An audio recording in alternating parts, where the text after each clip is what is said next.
Welcome to Equal Inspired, the inclusive podcast, brought to you by Equal IT.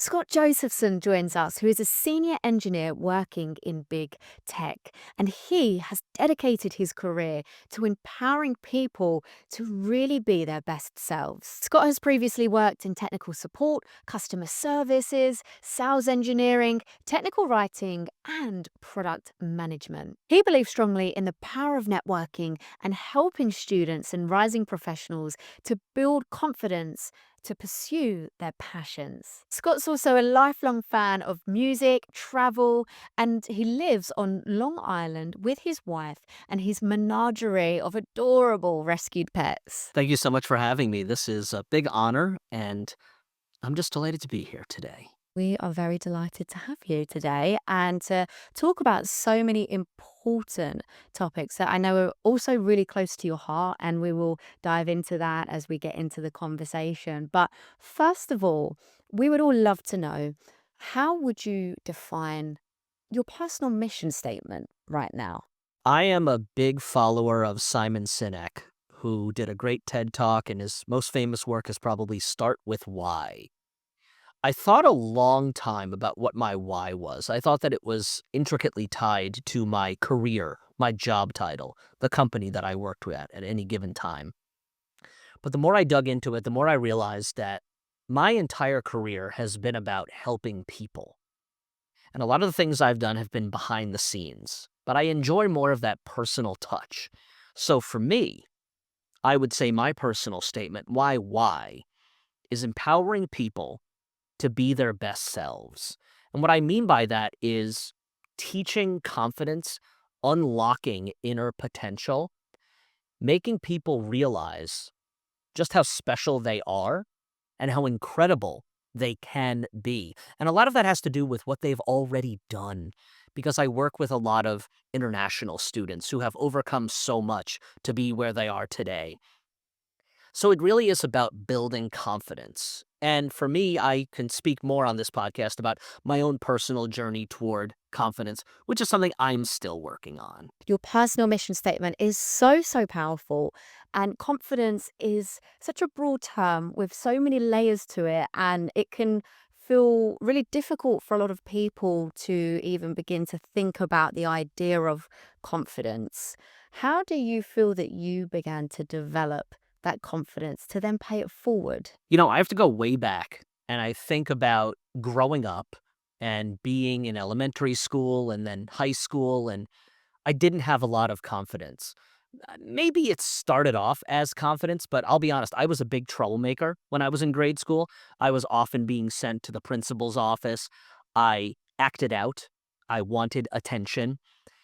I started off having a lot of friends, as you do in kindergarten and the lower grades, but as time went on, I found myself branching off and becoming more private.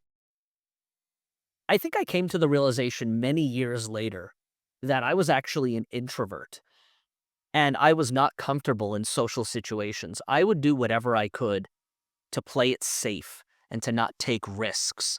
So I never really got into sports. I got more into music and technology and video games and things that made me stay safe in the house. After school, I would come right home and do my homework. So for me, there wasn't a lot of room for confidence building. And I think that as I got older and went to college, and then I was in my 20s, I started living my life for me, sort of the pursuit of my own happiness, of getting a better job, getting a better place to live, getting a car, finding a girlfriend, and eventually getting married. These were all of the goals. It was always me-centric. But I don't think confidence was ever something I really thought about until I felt true independence. I remember standing in my friend's kitchen in Manhattan. She had this beautiful studio apartment on the East Side, and I had been a new driver. I had not gotten my driver's license until I was 26 years old. And I said to her then, this was a few years after that, I said, I'm going to Graceland. And I don't know if I was inspired by the Paul Simon song of the same name or if something just struck me there, but I decided to take a solo road trip. And I think for me, that was the first time that I felt confidence. It was a rock and roll road trip. I drove from New York down to Memphis and then came back via Cleveland to visit the Rock and Roll Hall of Fame. It was the first time that I had ever driven long hauls other than maybe New York to Boston, where I was on my own, having to make my own decisions, almost running out of gas and going to a small podunk gas station run by a woman in her 90s who only took cash and filling the car right before it ran out, getting into situations that there was no protection. It was just me. I think that was the turning point for me when I started to develop confidence. And from there, more recently, I've wanted to bring that out in others. I've always wanted to go to Graceland, so I'm very, very jealous of you, Scott. And that takes great confidence to be so independent, do that for yourself. What do you feel you learned about yourself in that time that you're now sharing with folks who you are helping with confidence and empowering them? I think the biggest lesson I learned is you can do it, but you have to get comfortable being uncomfortable.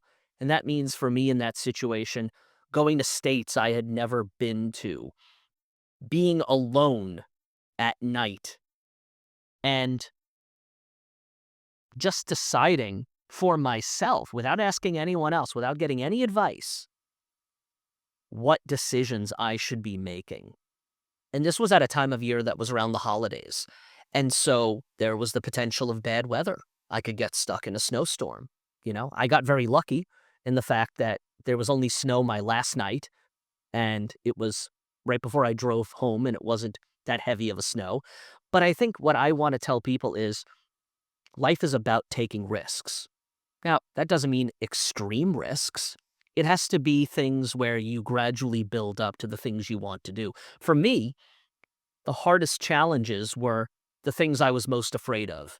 I wasn't necessarily afraid of driving a car. I just never had the need as a New Yorker. But as I wanted to travel and experience more of the world, I decided I needed to learn. And with any skills, they're teachable, they're learnable.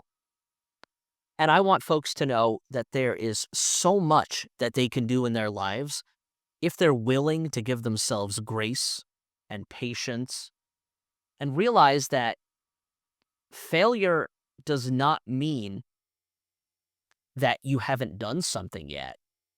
Failure means you're unwilling to do it, or you've tried and you never want to do it again. To me, that's the definition of failure. So I want the people that I work with to know that they have the ability, they have the potential, and I have a lot of faith in the next generation, in their ability to make this world better using technologies that they will invent. Failure, we for so long I feel we fear it, and we fear it for a big part of our lives. But the minute that we can actually almost welcome it is when we're going to grow and when we're going to learn. And I speak to so many hiring managers at the moment, and when they're in their interviews, some of the questions that they're asking people is, tell me about a time you failed. What did you learn from it? So it's a case of being able to own those failures as well, and kind of wear it like a badge of honor if you've learned from it, and think that that doesn't define me. I've grown from it and I am the person that I am today. And that confidence piece, everything that you've shared there, that can of course intertwine into career.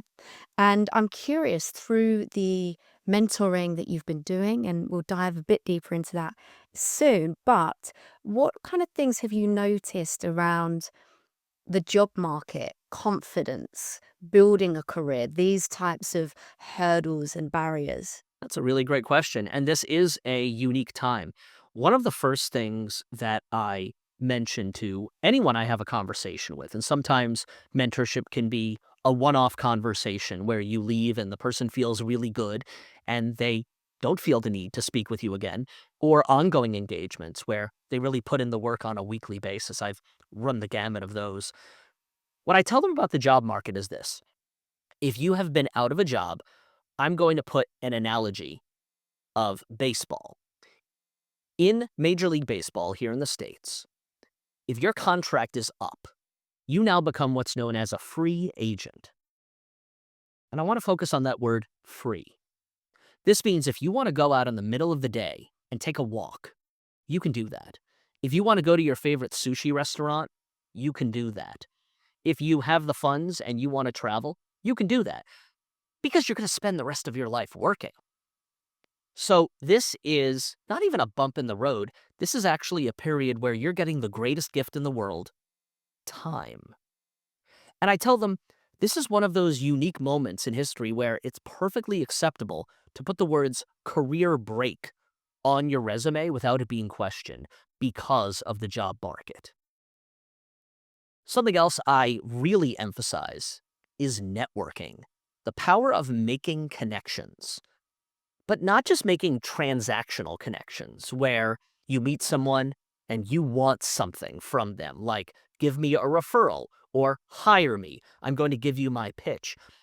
I decide that I like to promote more professional relationships, ones where you get to know somebody, learn about them, and believe it or not, talk to them as a human being, as opposed to a means to an end. They don't have to be your best friend, but you never know. They could be your boss one day, you might be theirs. And so I always want to hammer home the importance of networking and remind folks when they're talking to me, they're doing it right then. And they can practice with me. I've done mock interviews. I've done practice networking. I've done speed networking at my alma mater just to get people comfortable with the idea of having a conversation. And this ties back to my own introvertedness. The hardest thing in the world for me to do is approach a person and start talking to them. It's not because I'm afraid I'm going to say something stupid. I'm a man. I'm definitely going to say something stupid. I want them to know that I overcome this challenge as a middle-aged white man who was born with privilege. So if I'm facing it and I'm able to do it, I want them to overcome that same obstacle. But we also want to think about cultural considerations and be mindful of this. There are places in the world like India where people don't engage in small talk. International business school students come over here and suddenly they're waiting for a bus and someone starts talking to them about the weather and they're like, why are you talking to me?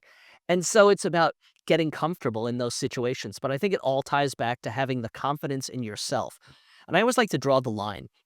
I say there's confidence, which is believing in yourself. And then there's arrogance, believing that you're better than someone else. And you don't want to cross that line. Confidence doesn't mean you're bragging or you're being immodest.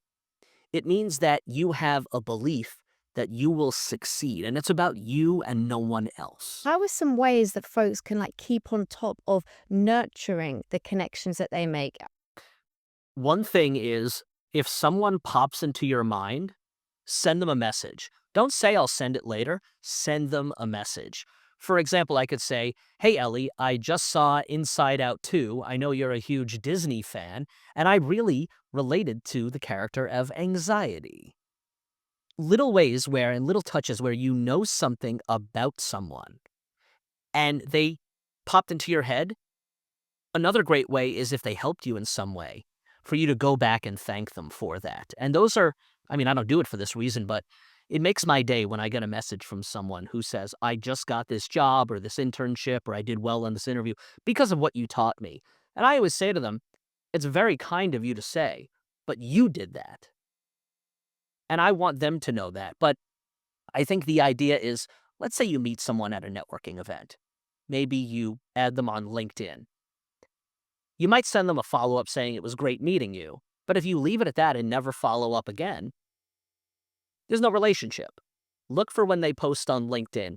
Did they get a promotion? Celebrate it for them. Did they get a new job? Are they having a hard time? Be there for that person in a professional capacity. If you see a job that they would be great at and they're looking, make an introduction. Connect them to other people. Make them part of your broader circle. Make the relationship mutually fulfilling, not just so that you can accomplish a goal, but you can help them as well. And the same goes for executives. If you meet an executive at a networking event, the last thing they want you to do is treat them like an executive. It's actually nice to talk to them, as we've said, as a human being. If you know something about them or you want to get to know them, don't just immediately launch into your pitch because you're not a robot, you're not an actor. You want to have a conversation. It will inevitably come up in conversation, but I find that it's better to get to know people at the human level rather than just thinking of them as a job title.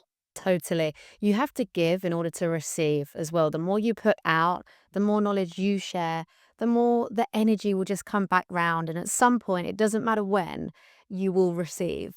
And also that can really help with calming the nerves if you are feeling a little bit anxious around the idea of networking with people and executives, viewing people as just people. Don't view them as their job title as well, because I feel that I speak to a lot of folks, underrepresented folks, around the idea of approaching people at events, going up to the speakers, and I hear often the feedback that why would the speaker want to talk to me? They're so senior, they're so good at what they do, they're an expert. I don't know enough. Strip that back. They are just a human being interested in similar tech stack or similar area as you are, and just have a conversation. What's the worst that could happen, right? If you're approaching someone in a respectful way, a personable way, as you say, a human way, then it might not work every time, but better to have tried and failed than never to have tried at all. That's exactly right. Yeah. And oftentimes I find speakers just absolutely love if you approach them or that you've had the confidence to do so because you made the effort to come see them speak, no matter who they are. I've done this with stand-up comedians. They'll be on stage. They'll be screaming and ranting and, doing all kinds of performative acts. And then you'll approach them, and sometimes they'll just be like the quietest people in the world because when they're on stage, they're a different person. They light up. But once they're off that stage, they're just back to being themselves. And they're really grateful that you made the effort to say, I really loved what you put out there. Or, that was really funny. Thank you for making my night. Just give them a compliment. And it's a nice thing to do. It does. It's not the easiest thing to do, though. You're like, oh, I'll do it. I'll do it. And then if you see a crowd, you're like, nah, I'm not going to do it. I remember I saw Penn and Teller, the famous magicians in Las Vegas. And Penn is the one who is the one on stage who talks. And he's the showman. And he's known for his bravado. And then Teller is the one who is a really refined magician. And he doesn't talk at all. After the show, the crowd formed around Teller. Nobody was talking with Penn. Anyone who approached Penn Jillette was so happy to take selfies and get autographs, but 200 people surrounded Teller, the man who didn't say a word, because he had this sort of mystique about him, and everyone was fascinated by seeing him. And I thought that was just incredible, because you don't expect that. That's so true. You don't expect that. Especially sometimes there's this idea as well, like the confidence piece, that one would assume that the loudest person in the room is the most confident, but actually sometimes that isn't the case. There's a lot to be said around that.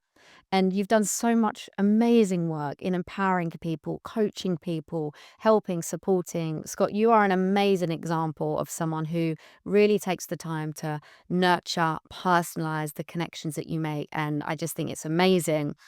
Can you give us an idea as to the moment that it really sparked this desire to want to empower women from underrepresented groups, to want to coach, to want to pay it forward? I have to go a little further back than that to tell you about the impetus for it and then how it started. It was during the Black Lives Matter movement. And I really have to attribute this to my wife. So my wife, Lavanya, was born in India. She came to America when she was 14 and did not speak English. And now she's an award-winning journalist and travel writer. So during the pandemic, she said, as a white man, you have white privilege. And I didn't know what that meant. And she also taught me about white fragility, which I realized was something that I really had never thought about. Like I said, I lived my 20s and my 30s for me. So she turned me on to a number of different books. I think the one that was the most powerful for me was Stamped from the Beginning. That was really a work that showed me all about being Black in America and what that meant throughout history, a lived-in experience I would never personally know, but wanted to learn more about. So I looked at my company for opportunities where I could volunteer. And I saw that there was a virtual conference coming up. This was during the pandemic, called Latinas in Tech, which is probably the furthest thing that I am. So I said, I have to check this out. Now, at the time, I joined a virtual room where it was a one-way video of me, and all of the participants could only type. So they're writing to me, and at the end, I said to them, since we didn't have a chance to chat one-on-one or via video, here's my LinkedIn. Add me if you want. And I got a flurry of LinkedIn requests and messages, and anyone who messaged me or added me, I wrote them back. And I said to them, if you ever want to set up a time to chat, let me know. And that was the moment when things changed. Because from there, I became a mentor for Latinas in Tech. Then I became a mentor for Somos Tech. And then I started reaching out to my alma mater, Brandeis University, and I was asked to be a judge for one of their innovation pitch contests. And then I told them I want to get more involved with international business school students. And over the last few years, what's happened is that I have now set aside a day, Fridays, where I will have one-on-one sessions with anyone who wants to meet with me. It has typically been women from underrepresented groups and international students. And we have conversations about anything they want to talk about. I try to be relatable and human, not somebody with work experience or who works at a big company, but instead someone that they can talk to, a safe space if someone wants to be vulnerable. And as I've mentioned, some folks only want to do that once and they feel that they're fulfilled and they got what they needed. Other times they want to engage monthly or sometimes even weekly. And to see the success and the confidence and the change in these individuals, that is the reward. I'm thinking about folks who are listening to you right now and feeling energized and like, right, I want to follow in Scott's footsteps. I want to become more of a mentor, but I don't know where to begin. I feel a little bit out of my depth. I hear this a lot from cis white males sometimes. I don't know anything about lived experiences. What can I do to help? But thinking about the mentor-mentee relationship to begin with, what are what do you consider actually to be the most important steps in developing like a really productive relationship, a genuine relationship, and like you say, building that safe space for them to feel like they can be more open without judgment? I think it all comes down to trust. You want to build a trusted relationship and you want to make it clear from the start that you have only one intention, and that is to help. What I do is I will get to know someone and I try to do a lot of listening, but I often find that I'm getting asked questions like, tell me about your career journey. And a lot of mentees are interested in me because they see that I started off with a liberal arts and social sciences degree. I studied English and American literature and anthropology in college, and then I pivoted into tech. And everyone I talk to wants to know that journey, and I never get tired of telling the story of how I went from education technology into becoming a video conferencing professional, and about how it wasn't easy. And I ask them a lot of questions on the way. It's almost like I'm going to put you in my shoes, and I'm going to see how would you have handled this situation through the lens of how you could do it today versus the way I had to do it then when the technology wasn't quite where it is today. And it's very different in terms of a game changer.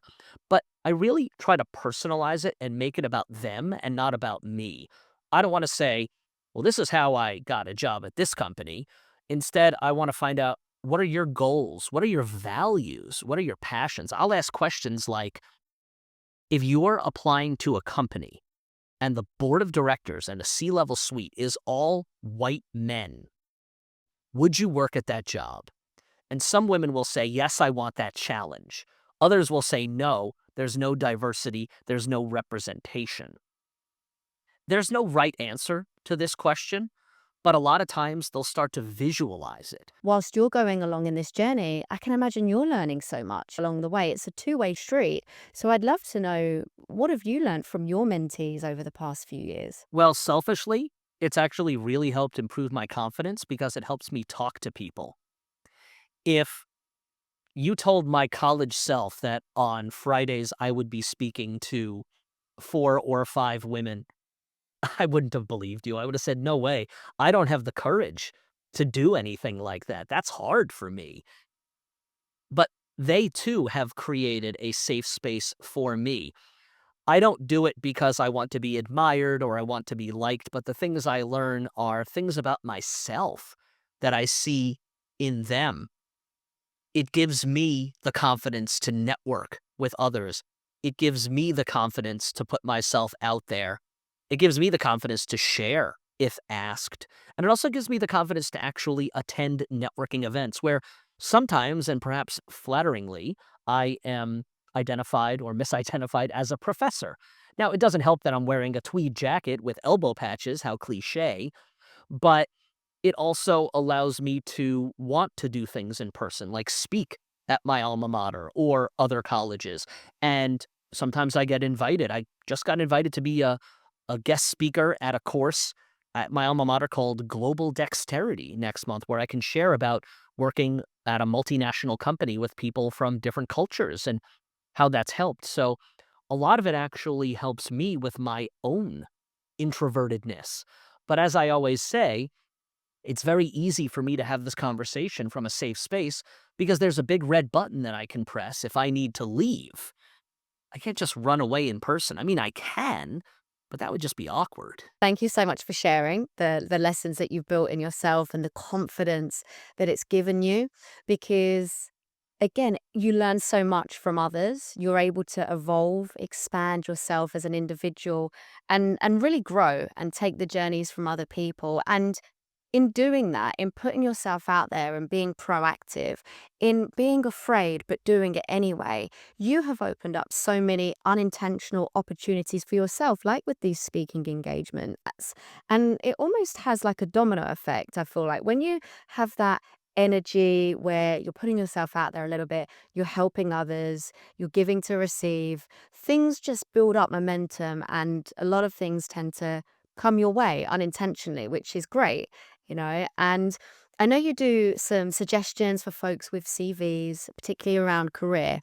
I was just curious if you have like 3 things that you can share to help folks stand out in what is a crowded market. When it comes to the CV or the resume, the suggestion I make is this. I say, I want you to first create a single page, crisp, succinct resume. Because for the longest time, for as long as we've ever been told about resumes, we've always been told black text on a white page, list your tasks. I call that resume speak. It's too vague. I don't want to hear that you collaborated cross-functionally with the marketing and sales teams. I want you to start to build a story.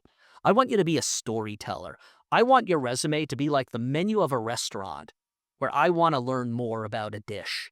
And then when you go on that interview, you have a story that you've prepared, not a story you've memorized, a story that only you can tell, and a story that changes a little bit each time. And if you omit a detail, just keep going. I also suggest having a 2-page resume from which you can prune and select as you apply for jobs. And then I put something else out there. I call it the fun resume. This is not something that you would ever submit to the algorithm, but instead what you would give to a person. You would hand it to them. Now, I remember when I first started applying for jobs, you would have to bring 2 copies of your resume on good bond paper. It had a nice texture like a business card. It had a watermark. It had a little bit of a smell, a good smell. And you would hand a copy to the interviewer, and you would hold on to a copy that you would look at, and they would write on your resume. Nobody was looking at their phone or laptop or tablets. Those things just simply were not part of the equation 25 years ago. This is a lost art, but it was also done extremely well in the movie Legally Blonde. You'll remember She had the pink resume with the perfume on it. It was just a nice little touch. So that's one thing that I recommend. But then I suggest as the second step, start to build your brand. So take that fun resume with your favorite colors and a template that you've used.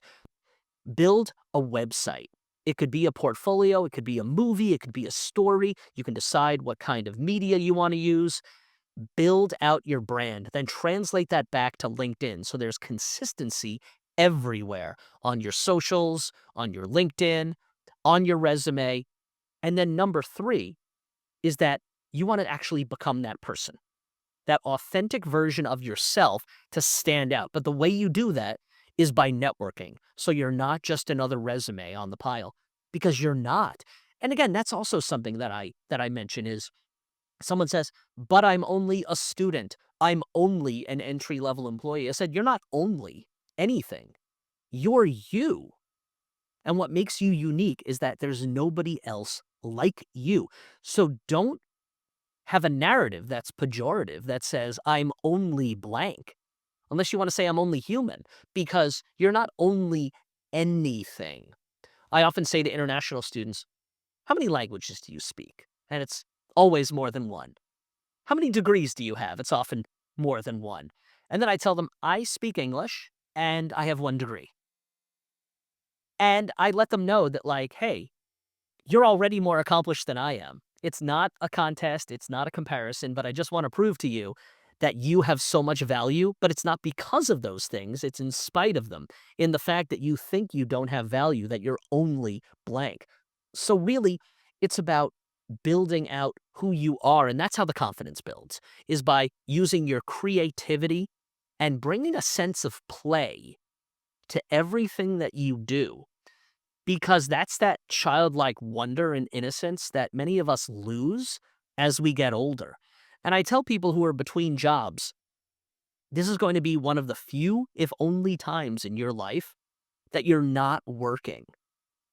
And you think it's a really bad time because you don't have a job, because externally that's what we're told. Oh, I don't work, so therefore I don't have value. But your value is not tied to your job or your title or your company.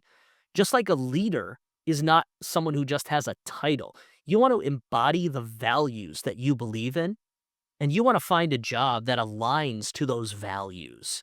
And the way you do that is by showing the world who you are, by becoming a known entity. Because if people don't know you and you don't know them, they're not going to see this great candidate who's out there, this wonderful person who's going to make a difference in the world. Scott, I feel like that's your drop the mic moment right there. That was so impactful. The advice you shared, not being afraid to be yourself, like, and own that, because again, like you say, that's what makes you you. And it's so important to try and trickle that across in all that you do. Of course, putting yourself out there, having 3 different types of resumes is great, and having one really fun aspect. Let's say someone's made an application for a job. How can they begin to network within that application to try and enhance their chances, follow up? What do you feel is the best way to go about that? Because this is a challenge I speak to so many about, is they've made the application, they just haven't heard anything back for weeks, and they don't really know how to follow up or how to approach things or how to enhance their chances. Ideally, this is done before applying, but in the situation where you've already applied, which is so easy nowadays because there's a one-click solution to applying for jobs, which is both terrifying and super tempting to use. But if you've already submitted your application, start with existing networks that you have. Look on LinkedIn, see if you have any people that you know who work at that company or are second degree connected to you. See if they can make an introduction, or if you know someone, see if you can set up time. Alternately, you can look for people who work at the company in jobs that you aspire to. I usually advise against trying to find the recruiter because I figure they're probably inundated with messages already and they may not respond because they're simply overwhelmed.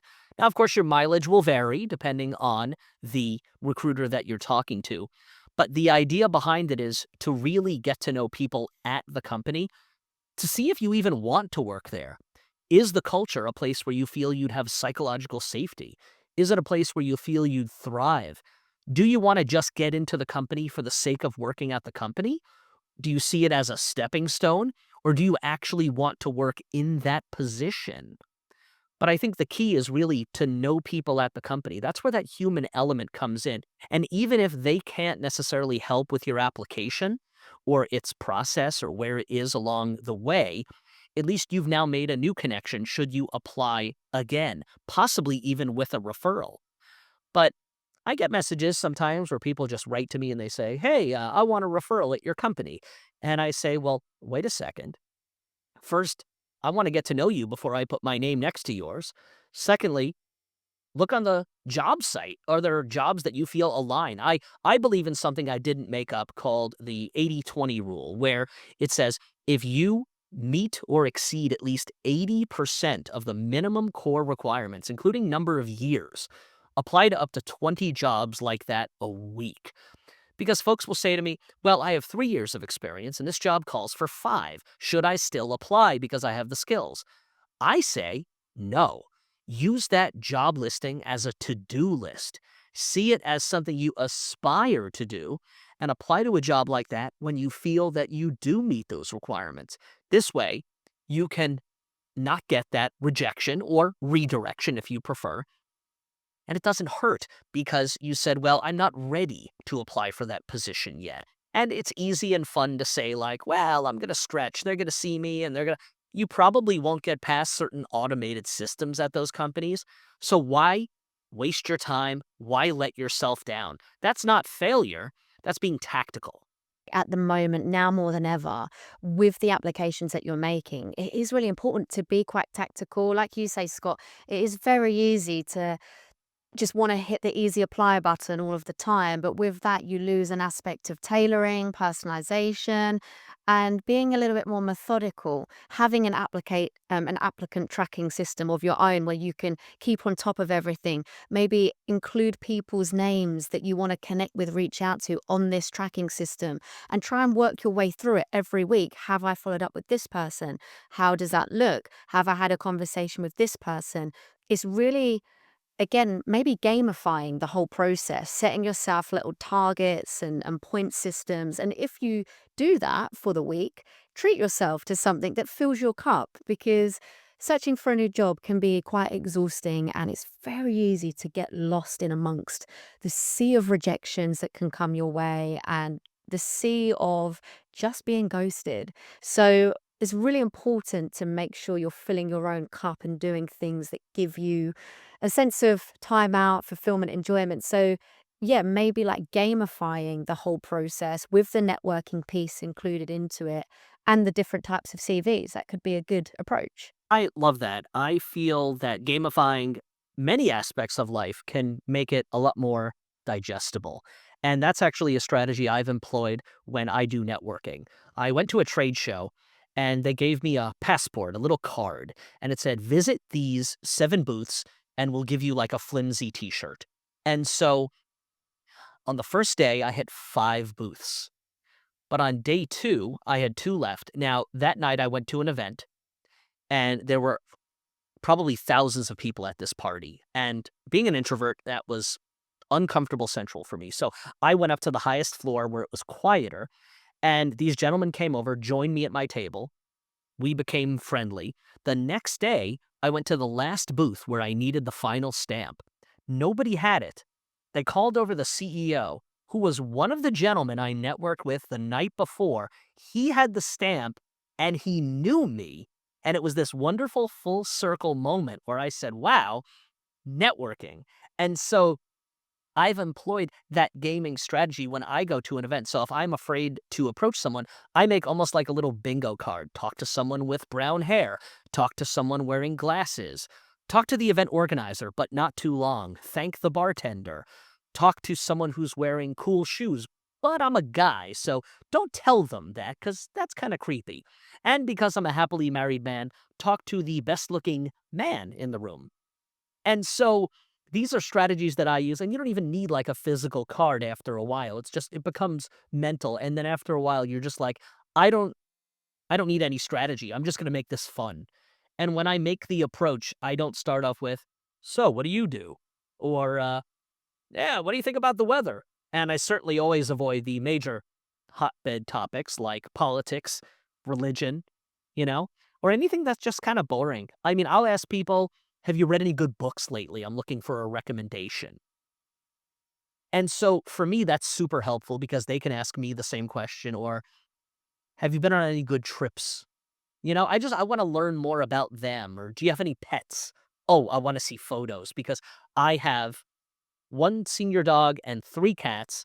And so for me, I love to talk about animals and animal welfare and then have the conversation move. But I often find music is a great uniter, as is food.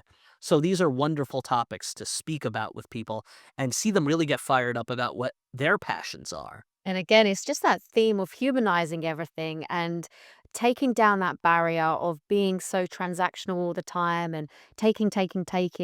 Ask questions about themselves. This is a huge one. Like if you're nervous about approaching somebody, if people love to talk about themselves to some extent, so if you ask a lot of open ended questions, and just listen and sit back initially, you're going to make it so much more easier for yourself and warm yourself up a little bit as the conversation starts to flow. So, love those examples as well, Scott. I know that you are a huge, huge music fan. I love to hear about the concerts that you're going to.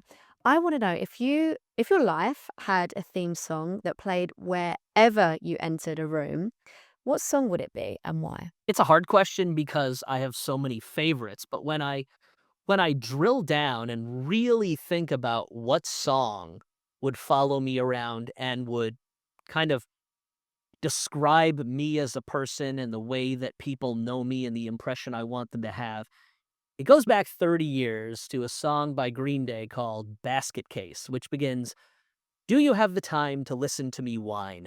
Not the kind of thing you want to do at a networking event, but it just shows that you have to be a little crazy to do the things that I've done in my life, to the risks that I've taken. When I grew up and I was listening to that song, I was listening to it on a cassette in my childhood bedroom while studying for exams. I was listening to the album Dookie, and I was saying, wow, a lot of these songs really resonate with me. I mean, not all of them, obviously. Some of them were a bit more mature than I was at 15 years old, but for me, there's something special about that song that there's a little bit something frenetic. I love the guitars and just the idea of the song is really about anxiety. And anxiety is something I struggle with. I struggle with social anxiety. I don't hide this fact from people. When I'm comfortable with a group, I can be loud and I can be the center of attention. But if I don't know people, I clam up, but there's a lot going on in my head at that moment. And I think a lot of us feel this way, is that when we're in a social situation, we don't know what to say or we freeze up. And that's the thing with networking events that really got to me was the initial approach and then also leaving the conversation without feeling rude. That's why I would love a song that would play me in and folks would know this is what to expect. Like if you're on a talk show and they always play a song, or back to baseball, like when Mariano Rivera for the Yankees came out as the closer and he would always strike the guys out. They played Enter Sandman as he came on the field. So, like, I love the idea of a theme song, so I'm glad you asked about that. And I did see Green Day, along with the Smashing Pumpkins and Rancid and the Linda Lindas at Citi Field this summer, and it was one of the absolute best concerts that I've ever been to. Next up is going to be the annual Dave Matthews Show at Madison Square Garden. That's happening in late November. So excited about that. I will have to tell you this since I know you're in the UK. I did score Oasis tickets. MetLife Stadium, end of August of 2025. I have never seen the Gallagher brothers together. I was too young at the time when they became really huge here in the States.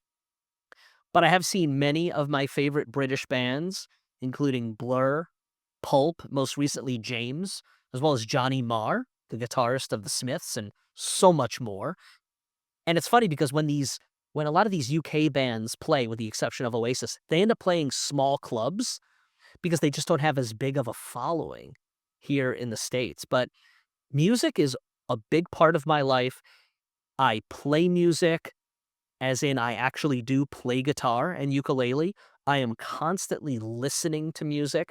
Before podcasts, when I drove, I would always have a soundtrack on that ranged from classic rock to 90s, with a little bit of Norah Jones in there and Olivia Rodrigo for good measure. But yes, that is definitely the song Basket Case that I think has just followed me around for decades, and I constantly hear it. And if you're in an elevator and you hear it as elevator music, or you're in like a restaurant and you hear an instrumental version, it's just a little bit quirky like me. I'm going to listen to that after this as well, just to get in the zone, just to channel my inner Scott.